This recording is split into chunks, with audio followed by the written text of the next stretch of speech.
इमदाद मांगना एक चीज है और सूरत हाल ऐसी पैदा हो जाना कि खुद दुनिया आपकी इमदाद करे, क्योंकि आपका गुजारा नहीं हो सकता। मैं इसकी एक मिसाल देता हूँ।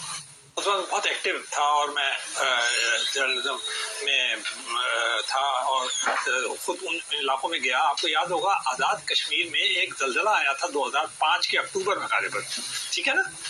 तो वो एक बड़ा गैर मामूली जलजला था और उसमें लाखों जाने एक सेकंडों में 15 सेकंड के अंदर आपको मालूम है पूरे गांव जो थे वो जमीन के अंदर चले गए थे।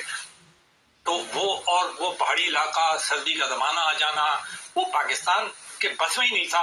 ना पाकिस्तान के पास वो हेलीकॉप्टर थे, ना वो पाकिस्तान के पास वो मशीनरी थी, ना वो पाकिस्तान के पास वो सिस्टम्स थे मोबाइल मेडिकल के जिनसे कि वो कर सके। क्योंकि पाकिस्तान ने देखा ना, फोर्सी तो आप नहीं कर सकते कि जल्जले को कहां से फोरकास्ट करेंगे।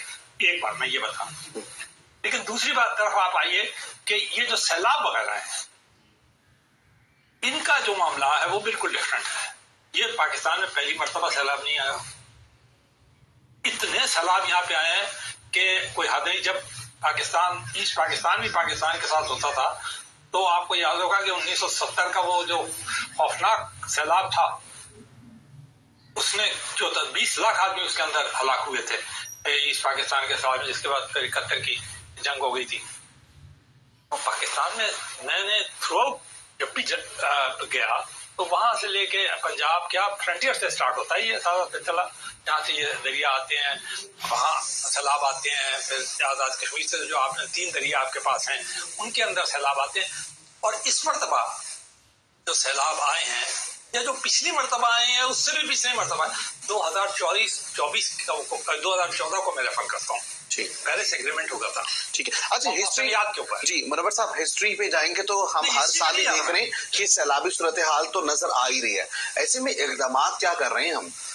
देखिए, बात यह है कि आपको पता है कि सैलाब आएंगे तो हम इंतजार करते हैं हर साल। नहीं, इंतजार नहीं करेंगे आपको ये भी पता है कोई ऐसी कोई इंकशाफ तो नहीं है या ऐसा कि हमारे सिविल इंजीनियर्स जो हैं और वो जो जिन्होंने डैम्स बनाया, आखिरकार ये जो तरबेला डैम बना दुनिया का सबसे बड़ा मडफिल डैम था, वो किसने? हमारे इंजीनियर्स ने ही बनाया था ना।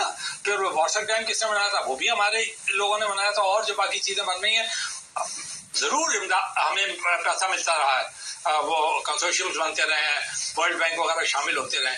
तो ये कोई ऐसी चीज नहीं है कि हमें पता ना हो या फ्लड वार्निंग। अब तो इतने जदीद तरीके हो गए हैं कि आपको 1 साल पहले वो बता दिया। जैसे आज बता रहे हैं कि जी अगले साल जो है वो 20% ज्यादा आएंगे, मतलब इसके मुकाबले में ज्यादा आएंगे।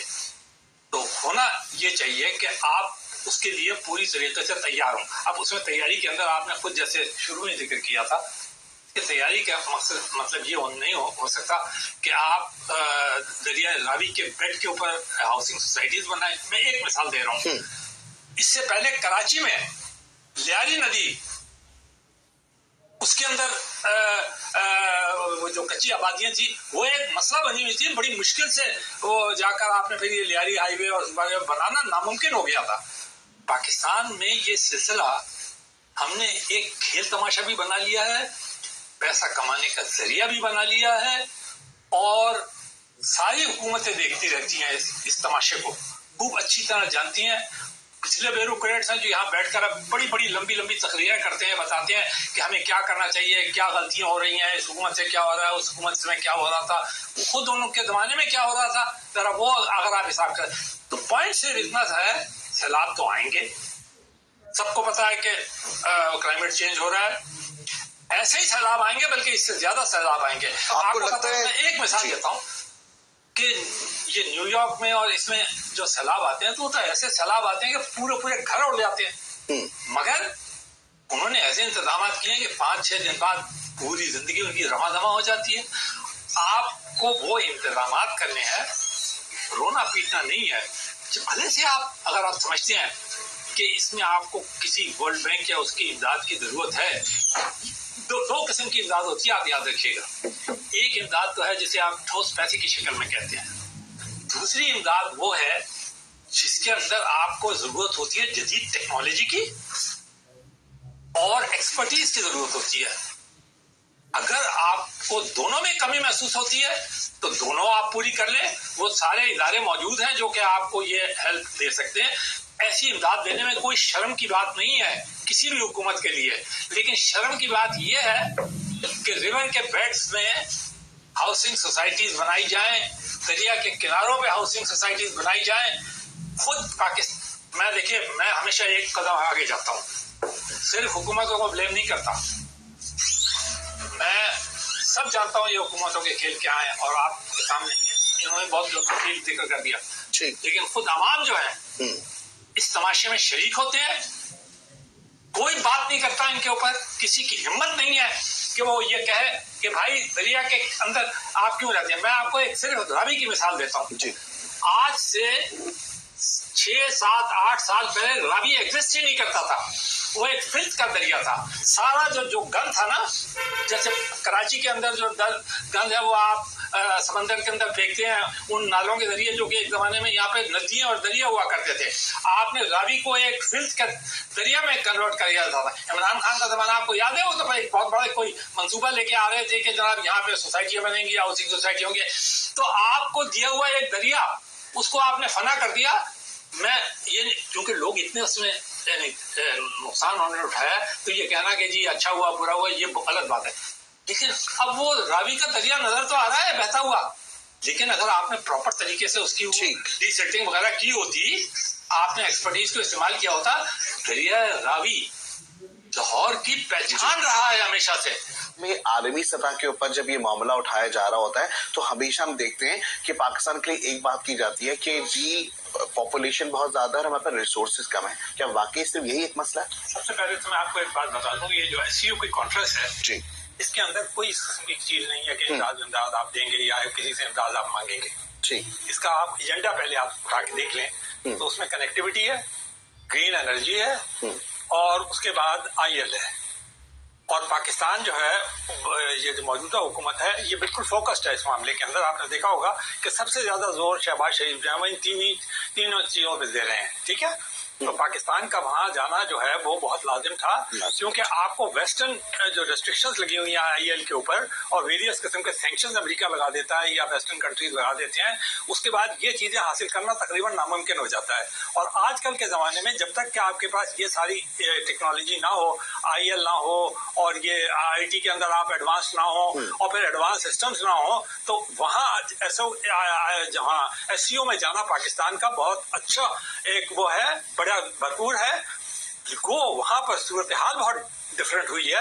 ट्रंप के वो 50% जो उन्होंने भारत के ऊपर टैरिफ लगाया, उसने बहुत ज्यादा सूरत हाल को बदल दिया। वो बिल्कुल ही एक चेंज हो गया। लेकिन आप इतने बड़े फोरम के ऊपर मौजूद हैं तो आप ये तो जिक्र करेंगे ना एक वजीर आजम की हैसियत से। इसमें तो मुझे कोई हर्ज नजर नहीं आता कि आप ये कहें कि जी हमारे मुल्क के अंदर सैलाब है, तो इंडिया के अंदर भी उतने ही सैलाब है।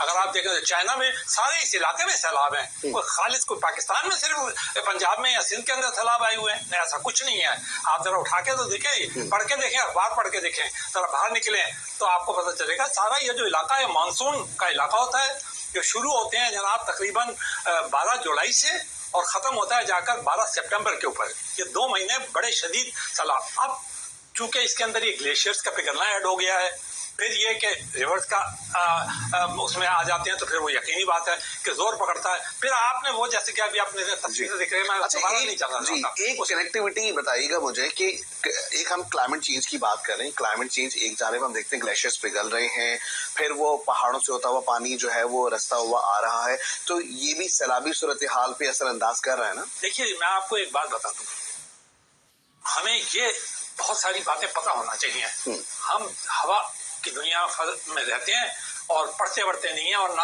हमें पता होता है कि दुनिया में क्या हो रहा है। दरिया नील आपको पता है 3 जगहों से गुजरता है अफ्रीका के अंदर, और आखिर के अंदर कहलाता किसका दरिया है? मिस्र का दरिया गुजरता है। अफ्रीका के 2 मुल्कों से गुजरता है बड़े, और वो तो दरिया जो है वो हमेशा 3-4 मुल्कों में होते हैं। फॉर एग्जाम्पल पाकिस्तान के जितने दरिया हैं और इंडिया के भी जितने बड़े दरिया हैं, इंक्लूडिंग ब्रह्मपुत्रा जो उनका मेजर आपका मेजर दरिया जो है इंडस है। तो ये निकलते हैं लेक मानसरोवर से, जो कि शुरू कहाँ होता है? चाइना में, पहाड़ी इलाके के अंदर। तो इसका मतलब है चाइना, फिर पाकिस्तान, फिर इंडिया, ये सारे ममालिक आते हैं। अब ये सिंतास का मंसूबा किस लिए बनाया गया था, वर्ल्ड बैंक ने किस लिए एड किया था? अभी जिक्र हुआ था कि जी अयूब खान के जमाने में ये था। वो लाजमी इसलिए हो गया था कि अगर वो, आप कहते हैं दुनिया में सबसे अच्छा इरिगेशन सिस्टम जो है ना वो पाकिस्तान का रहा है। आप कहते हैं कि आप यूनिवर्स की तरफ देखें ना, आसमान की तरफ, तो वो जो सितारे आपको नजर आते हैं, पाकिस्तान का इरिगेशन सिस्टम इस तरह का बना हुआ है। दरिया है, उनके साथ बैराजेस हैं, उनके साथ डैम्स हैं, उनके साथ कैनाल्स हैं। इस तरह पाकिस्तान आगे चला। अब सवाल ये पैदा होता है, एक नस्ल ने दूसरी नस्ल को हैंड ओवर किया, दूसरी नस्ल ने तीसरी नस्ल को हैंड, अब आपकी 5वीं नस्ल चल रही है। चाइना में भी 5वीं नस्ल चल रही है, इंडिया में भी 5वीं नस्ल चल रही है, और जगहों पे भी। अब क्वेश्चन ये पैदा होता है कि अगर एक से दूसरी नस्ल तक आप वो चीज ट्रांसफर नहीं कर पा रहे इस तरीके से, है, कभी आप इधर उलझ जाते हैं, कभी आप उधर उलझ जाते हैं, कभी आप कल्ट की सियासत के अंदर होते हैं, तो कभी आप जमहूरियत के अंदर चले जाते हैं, कभी आप आमियत में चले जाते हैं, कभी आप कुछ कह रहे होते हैं, कभी कुछ कह रहे। तो यकीनी बात है जब कौम की डायरेक्शन सही नहीं होगी। मैं एक मिसाल देकर खत्म कर दूंगा अगर आप चाहें तो। जी बोलिए। चाइना 1978 तक बड़ी सख्त मुसीबत में था। माओ तंग के इंतकाल और चू एन लाई के इंतकाल के बाद बहुत शदीद किस्म का वहां पे पॉलिटिकल बहरान भी था, हमें शायद पता ना हो, और चू एन लाई भी का भी इंतकाल हो चुका था। मैं बहुत मुख्तसर कर रहा हूँ, मैं लंबी हिस्ट्री में नहीं जा रहा हूँ। 1979 के दिसंबर की 20 तारीख को एक साहब आए, डेंग ज़ियाओपिंग उनका नाम था। वो चाइना के मॉडर्न, ये जो तरक्की आज आप देखते हैं उसके आर्किटेक्ट हैं। उन्होंने ये फैसला किया और एक बड़ी जबरदस्त तकरीर की उस दिन 20 दिसंबर को। क्या तकरीर की उन्होंने कहा आज के बाद चाइना की तमाम पॉलिसीज जो हैं, चाहे फॉरेन हो, चाहे डिफेंस हो, चाहे कुछ भी हो, वो सब्सिक्वेंट होंगी किसके? इक्तिसादी पॉलिसी के। आप किसी डायरेक्शन को तो तय कर लें, और उसके बाद सब मिलकर ठीक है अवाम को साथ लेकर आगे बढ़े। कोई ना तो कोई हुकूमत कुछ कर सकती है, ना कोई इदारा या एस्टेब्लिशमेंट कुछ कर सकती है।